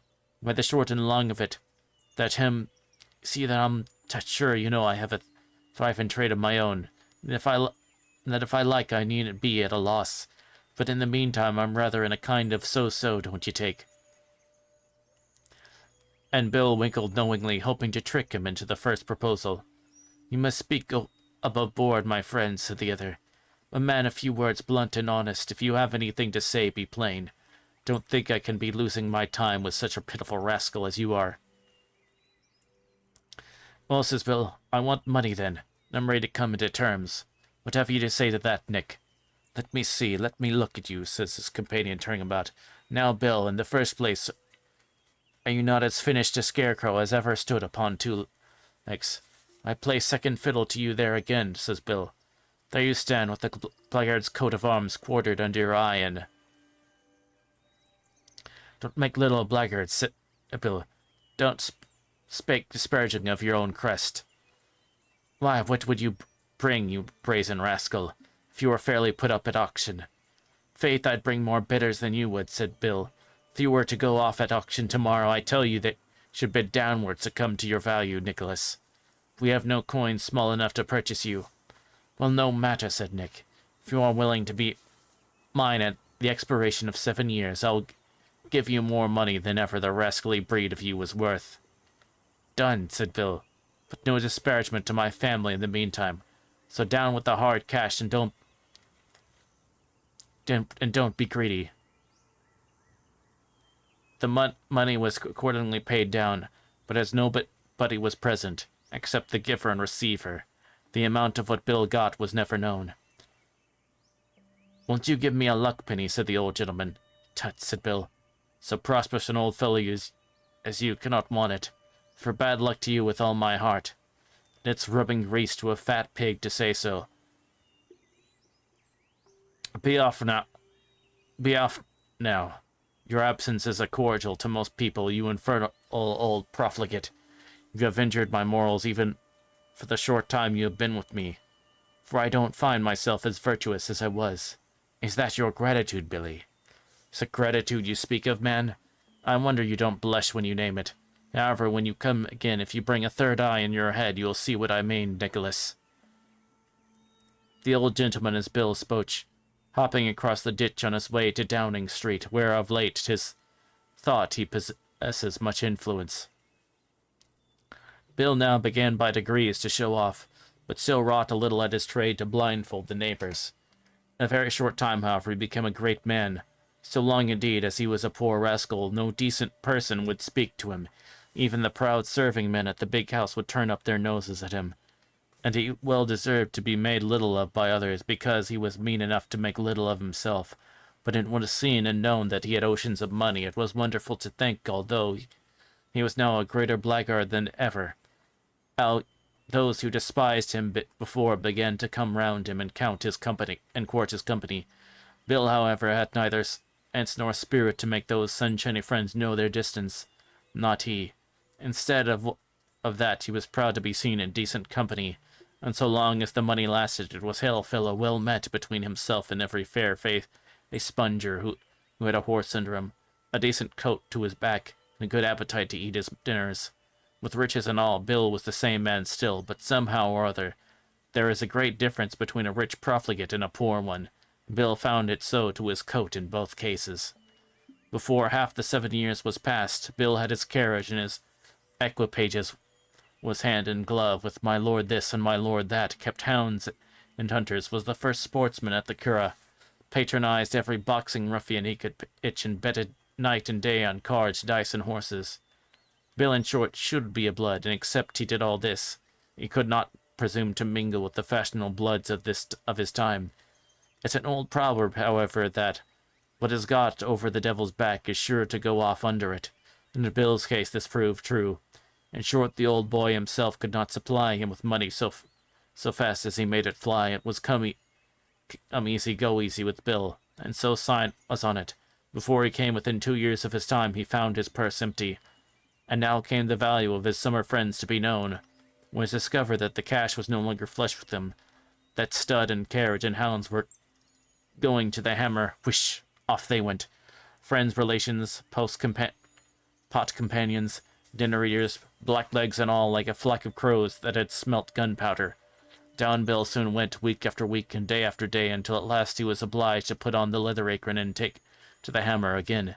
Not only that, for as no experience could make him wise, he once more began his taproom brawls, his quarrels with Judy, and took to his high feeding at the dry potatoes and salt. Now, too, came the cutting tongues of all who knew him like razors upon him. Those that he scorned because they were poor, and himself rich, now paid him back his own with interest. And those that he measured himself with because they were rich, and who only countenanced him in consequence of his wealth, gave him the hardest word in their cheeks. The devil mend him, he deserved it all, and the more he had got it. Bill, however, who was a hardened sinner, never fretted himself down an ounce of flesh, but was said to him more of him. Not he. He cursed and fought and swore and schemed away as usual, taking in every one he could, and surely none could match him at villainy of all sorts and sizes. At last the 7 years became expired, and Bill was one morning sitting as forward, sober and hungry, the wife cursing him and the children squalling as before. He was thinking how he might defraud some honest neighbor out of a breakfast to stop their mouths and his own too, when who walks into him but old Nick to demand his bargain. "Morrow, Bill," says he with a sneer. "The devil welcomes you," said Bill, "but you have a fresh memory. A bargain's a bargain between two honest men any day," says Satan. "When I speak of honest men, I mean yourself and me, Bill." And he put his tongue in his cheek to make game of the unfortunate rogue he had come for. "Nick, my worthy fellow," says Bill, "have bowels, you wouldn't do a shabby thing, you wouldn't disgrace your own character by putting more weight upon a falling man. And what is it to get it come down yourself, my worthy? So just keep your toe in your pump, and walk off with yourself somewhere else. A cool walk will save you better than my company, Nicholas." "Bill, it's no use in shirking," said his friend. "Your swindling tricks may enable you to cheat others, but you won't cheat me, I guess. You want nothing to make your way but to travel, and travel you shall under my guidance, Billy. No, I'm not to be swindled, my good fellow. I have rather a better opinion of myself, Mr. D, than to think that you could outwit one Nicholas Clutie, Esquire, ahem." "You may sneer, you sinner," replied Bill, "but I tell you that I have outwitted men who could buy and sell you to your face. Despair, you villain, when I tell you that no attorney could stand before me." Satan's counts got blank when he heard this. He wriggled and fidgeted about and appeared to be not quite comfortable. "In that case," says he, "the sooner I deceive you the better, so turn out for the Low Countries." "Is it come to that in earnest?" said Bill. "You're going to act the rascal at the long run." "'Pon honor, Bill." "Have patience then, you sinner, till I finish this horseshoe. That's the last of a set I'm finishing for one of your friend the attorney's horses. Dear Nick, I hate idleness, you know it's the mother of mischief. Take this sledgehammer and give a dozen strokes or so till I get it out of hands. Then here's with you, since it must be so." He then gave the bellows a puff that blew half a peck of dust in Clubfoot's face, whipped out the red-hot iron, and set Satan sledging away for bare life. "Faith," says Bill to him, when the shoe was finished, "it's 1,000 pities ever the sledge should be out of your hand. The great Parag L was a child to you at sledging. You're such an able tyke. Now just exercise yourself till I bid the wife and children good-bye, and then I'm off." Out went Bill, of course, without the slightest notion of coming back. No more than Nick had that he could not give up the sledging, and indeed neither could he. He was forced to work away as if he was sledging for a wager. This was just what Bill wanted. He was now compelled to sledge on until it was Bill's pleasure to release him, and so would we leave him very industriously employed while we look after the worthy who outwitted him. In the meantime, Bill broke cover and took to the country at large, wrought a little journey work whatever he could get, and in this way went from one place to another, till in the course of a month he walked back very coolly into his own forge, to see how things went on his absence. There he found Satan in array, to the perspiration pouring from it in torrents, hammering with might and maim upon the naked anvil. Bill, calmly leaning his back against the wall, placed his hat upon the sides of his head, put his hands into his breeches pockets, and began to whistle Sean Gow's hornpipe. At last he says in a very quiet and good-humored way, "Morrow, Nick." "Oh," says Nick till Hemingway, "you double-distilled villain. May the most refined, ornamental, double-rectified, super-extra and original collection of curses that ever was gathered into a single nosegay of ill fortune shine in your buttonhole of your conscience. While your name is Bill Dawson, I denounce you as a double-milled villain, a finished hot-pressed knave, in comparison of whom all the other knaves I ever knew, attorneys included, are honest men. I brand you as the pearl of cheats, a tip-top taken. I denounce you, I say, for the villainous treatment I have received at your hands in this most untoward and unfortunate transaction between us, for unfortunate in every sense is he that has anything to do with you. Such a prime and finished impostor." "Very warm, Nicky," says Bill. What puts you in passion, you old sinner? Sure, if it's your own will and pleasure to take exercise at my aunt, well, I'm not to be abused for it. Upon my credit, you ought to blush for using such blackguard language, so unbecoming your grave character. Cannot say it was I set you hammering up the empty anvil, you profligate. However, as you are so industrious, I simply say it would be 1,000 pities to take you from it. Nick, I love industry in my heart, and I always encourage it, so work away. It's not often you spend your time so creditably. I'm afraid if you weren't at that, you'd be worse employed." "They'll have bowels," said the operative. "You won't go to lay more weight on a falling man, you know.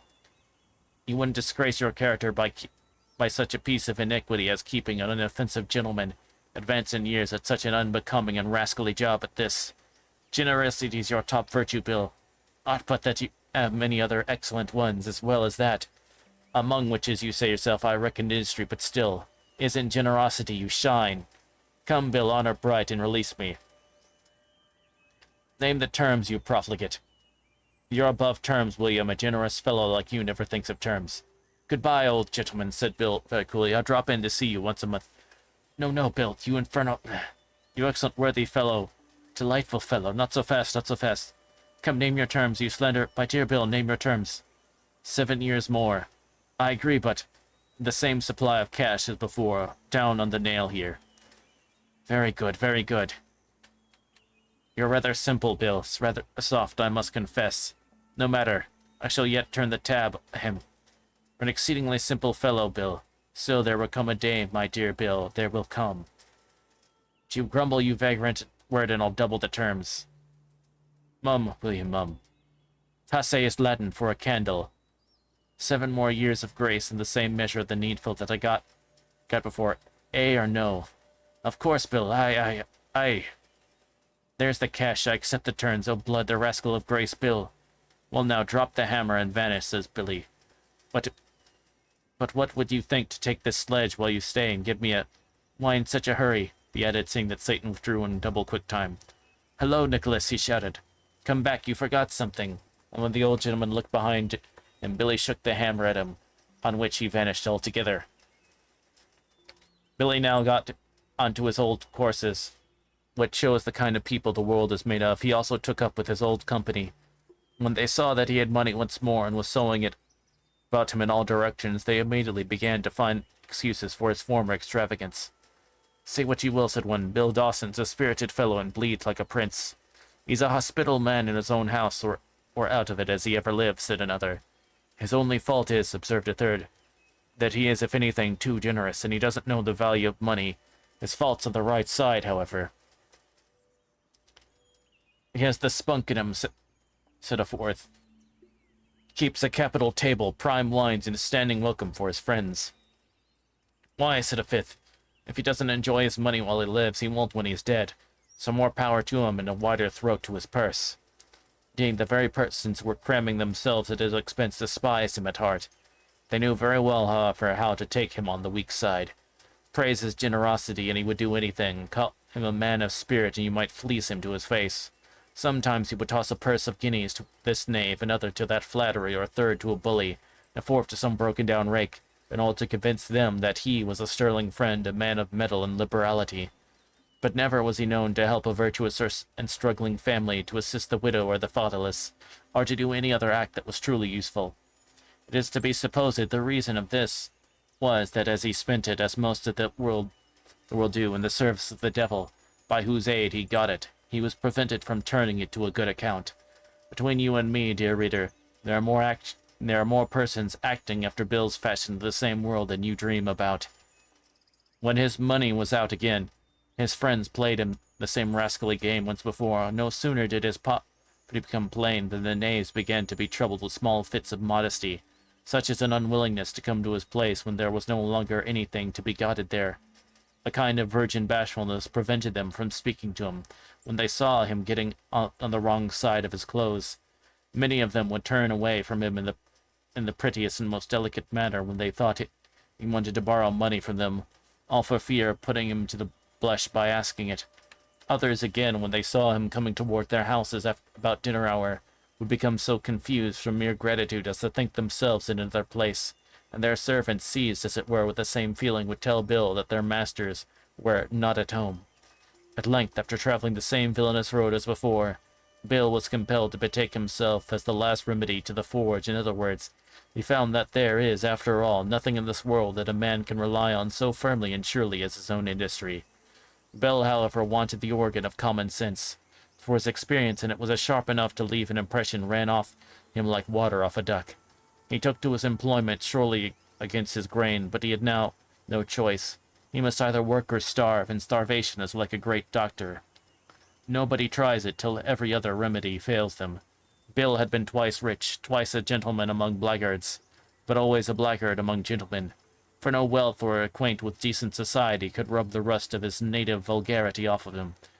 He was now a common blinking sot in his forge, a drunken bully in the tap-room, cursing and browbeating everyone as well as his wife, boasting of how much money he had spent in his days, swaggering about the high doings he carried on, telling stories about himself and Lord This at the Curragh, the dinners he gave, how much they cost him, and attempted to extort credit upon the strength of his former wealth.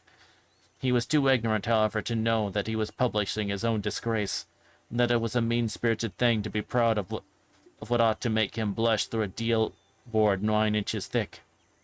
He was one morning industriously engaged in a quarrel with his wife, who with a 3-legged stool in her hand appeared to mistake his head for his own anvil.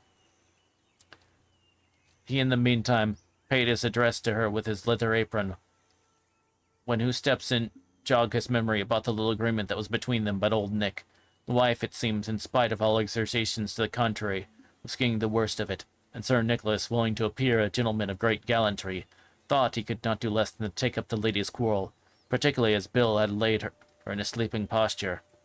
Now Satan thought this too bad, and as he felt himself under many obligations to the sex, he determined to offend one of them on the present occasion. So as Judy rose, he turned upon the husband and floored him by a clever facer. "You unmanly villain," said he, "is this the way you treat your wife? Upon honor, Bill, I'll chastise you on the spot. I could not stand by a spectator of such ungentlemanly conduct, without giving up all claim to gallant whack." The word was divided in his mouth by the blow of a turnstaff from Judy, who no sooner saw Bill struck than she nailed Satan, who fell once more. "What, you villain, that's for striking my husband like a murderer behind his back," said Judy, and she suited for action to the word. "That's for any between man and wife. Would you murder the poor man before my face? If he bites me, you shabby dog, you, he has a better right. I'm sure it's nothing out of your pocket. Must you have your finger in every pie?" This was anything but idle talk, for at every word she gave him a remembrance, hot and heavy. Nicholas back danced and hopped. She advanced, still drubbing him with great perseverance, till at length he fell into the redoubtable armchair, which stood exactly behind him. Bill, who had been putting in 2 blows for Judy's one, seeing that his enemy was safe, now got between the devil and his wife, a situation that few will be disposed to envy him. Tenderness, Judy, said the husband, not cruelty. Go put the tongs in the fire and make them red hot. Nicholas, you have a nose, said he. Satan began to rise, but was rather surprised to find he could not budge. Nicholas, says Bill, how's your pulse? You don't look well. That's to say, you look worse than usual. The other attempted to rise, but found it a mistake. I'll thank you to come along, said Bill. I have a fancy to travel under your guidance, and we'll take the Low Countries in our way, won't we? Get to your legs, you sinner. You know a bargain's a bargain between two honest men. Nicholas, meaning yourself and me. Judy, are the tongs hot? Satan's face was worth looking at, as he turned his eyes from the husband to the wife, and then fastened them on the tongs, now nearly at a furnace heat in the fire, conscious at the same time that he could not move out of the chair. Billy, said he, you won't forget that I awarded you generosity the last time I saw you in the way of business. Faith, Nicholas, it fails me to remember any generosity I ever showed you. Don't be womanish. I simply want to see what kind of stuff your nose is made of, whether it will stretch like a rogue's conscience. If it does, we will flatter it up the chimney with hot red tongs, and when this tat is fixed on the top of it, let us alone for a weathercock. A fellow feeling, Mr. Dawson, you know we ought not to dispute. Drop the matter, and I'll give you the next 7 years. We know all that, says Billy, opening the red-hot tongs very coolly. Mr. Dawson, says Satan, if you cannot remember my friendship to yourself, don't forget how often I stood your father's friend, your grandfather's friend, and the friend of all your relations up to the 10th generation. I intended also to stand by your children after you, so long as the name of Dawson, respectable one it is, might last. Don't be blushing, Nick, said Bill. You're too modest, that was ever your failing. Hold up your head.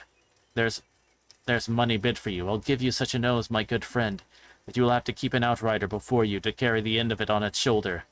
Justin, I pledge my honor to raise your children in the world as high as they can go, no matter whether they desire it or not. That's very kind of you, says the other, and I'll do as much for your nose. He gripped him as he spoke, and the old boy immediately spun out. Bill pulled, and the nose went with him like a piece of warm wax. He then transferred the tongs to Junie, got a ladder, resumed the tongs, ascended the chimney, and tugged stoutly at the nose until it got 5 feet above the roof. He then fixed the hat upon the top of it and came down. There's a weathercock, said Billy. Defy Ireland to show such a beauty. Faith, Nick, it would make the prettiest steeple for a church in all Europe, and the old hat fits it to a shaving. In this state, with his nose twisted up the chimney, Satan sat for some time experiencing the novelty of what might be termed a peculiar sensation. At last the worthy husband and wife began to relent. I think, said Bill, that we have made the most of the nose, as well as the joke, I believe. Judy, it's long enough. What is, says Judy. Why, the joke, says the husband. Faith, and I think so is the nose, said Judy. What do you say yourself, Satan, said Bill. Nothing at all, Williams. But it's a good joke, an excellent joke, and a goodly nose, too, as it stands. Why, he's a gentlemanly man, Bill, and did things with the grace. Still, if I might give an opinion on such a trifle. It's no trifle at all, says Bill. If you spake of the nose, very well it's not, says the other. Still, I'm decidedly of the opinion that if you could shorten both the joke and the nose without further violence, you would lay me under very heavy obligations, which I shall be ready to acknowledge and repay as I ought. Come, said Bill, shell out once more and be off for 7 years. As much as you came down at the last time, and vanish. The words were scarcely spoken when the money went at his feet, and Satan invisible. Nothing could surpass the mirth of Bill and his wife at the result of this adventure. They laughed till they fell down on the floor. It is useless to go over the same ground again. Bill was still incorrigible. The money went as the devil's money always goes. Bill caroused and squandered, but could never turn a penny of it to good purpose. In this way, year after year went, till the 7th was closed and Bill's hour come. He was now, and had been for some time past, as miserable a knave as ever. Not a shilling had he, nor a shilling's worth, with the exception of his forge, his cabin, a few articles of crazy furniture. In this state he was standing in his forge as before, straining with his ingenuity how to make up a breakfast, when Satan came to look after him. The old gentleman was sorely puzzled how to get at him. He kept skulking and sneaking about the forge for some time, till he saw that Bill hadn't a cross to bless himself with. He immediately changed himself into a guinea, and lay in an open place where he knew Bill would see him. If, said he, I once get his possession, I can manage him. The honest smith took the bait, for it was well gilded. He clutched the guinea, put it into his purse, and closed it up. Said the devil out of the purse, "You're caught, Bill. I've secured you at last, you knave. Why don't you despair, you villain, when you think of what's before you?" "Why, you unlucky old dog," said Bill. "Is it there you are? You always drive your head into every loophole that's set for you? Faith, Cora, I never had you bagged till now." Satan then began to tug and struggle with the view of getting out of the purse, but in vain. "Mr. Dawson," said he, "we understand each other. I'll give you the 7 years additional and the cash on the nail." "Easy, Nicholas. You know the weight of the hammer. That's enough. It's not a whipping with feathers you're going to get anyhow. Just be easy." "Mr. Dawson, I grant I'm not your match. Release me and I double the cash. I was merely trying your temper when I took the shape of a guinea."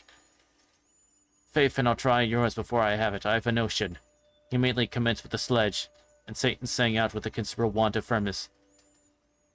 "Am I heavy enough?" said Bill. Lighter, William, if you love me. I haven't been well lately, Jocelyn.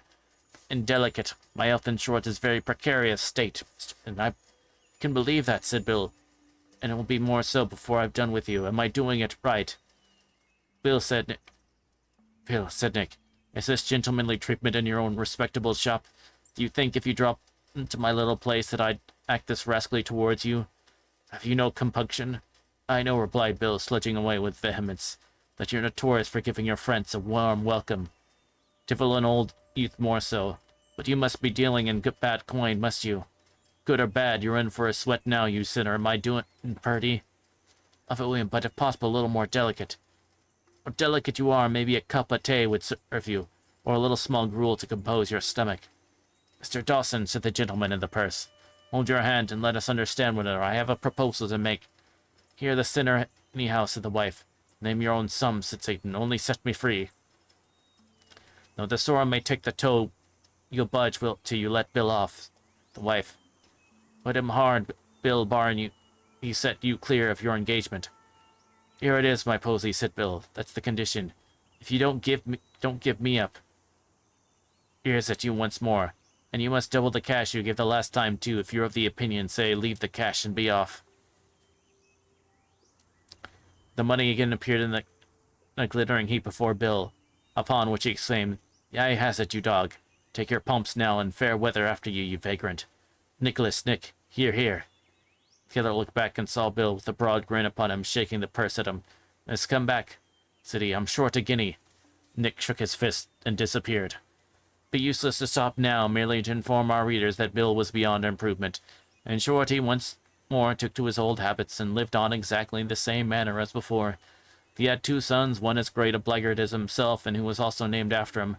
The other was a well-conducted, virtuous young man called James, who left his father, and, having relied upon his own industry and honest perseverance in life, arrived afterward to great wealth, and built a town called Castle Dawson, which is so called after its founder till this day.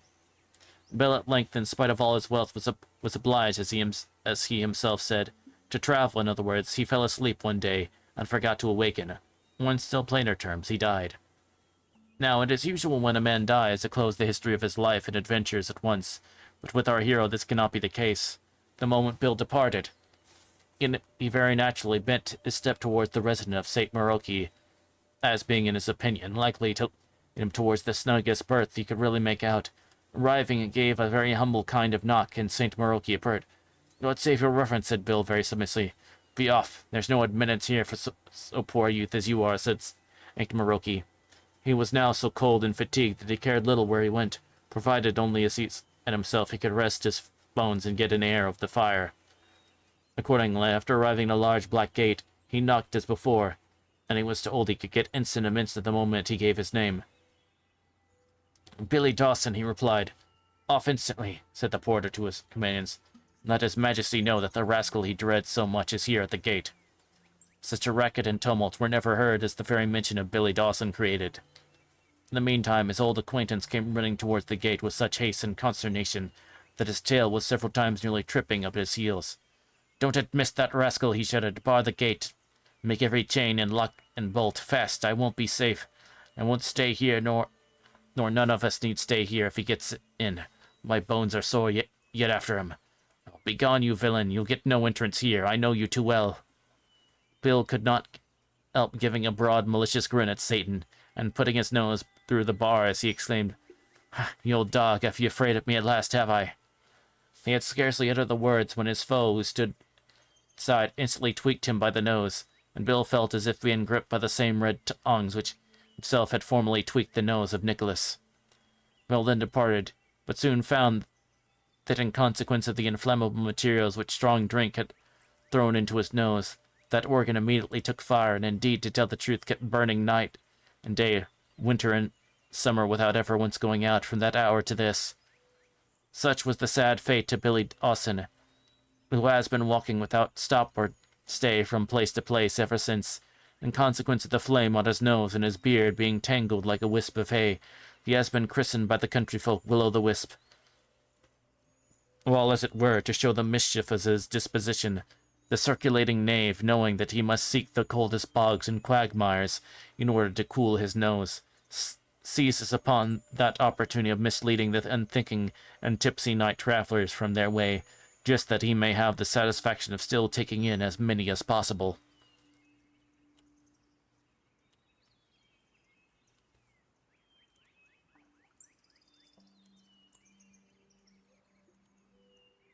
Alright, and I think that's where we'll end for tonight. So I hope y'all enjoyed that. Meaning, so it looks like we'll be finishing this up next time. So, thank you for joining, and I will see y'all then.